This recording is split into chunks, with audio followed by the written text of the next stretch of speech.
महाराष्ट्रातील शिर्डी साई संस्थान हे लोकांचं एक श्रद्धेचं आणि आदराचं स्थान आहे.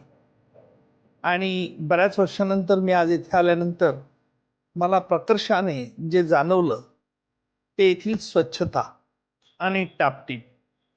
आज मी एका नवीन भूमिकेतून इथे येत असताना राष्ट्रपतींचा नामनिर्देशित राज्यसभेचा सदस्य म्हणजे खासदार असल्यामुळे या देशातील जे काही लोकांची आदराची, श्रद्धेची आणि विशिष्ट भावनेची जी स्थळं आहेत त्यातील शिर्डीचं साईबाबांचं एक भव्य स्मारक आहे.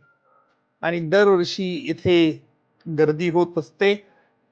या शिर्डी संस्थानच्या ट्रस्टमार्फत अनेक चांगली लोकोपयोगी कामं केली जातात.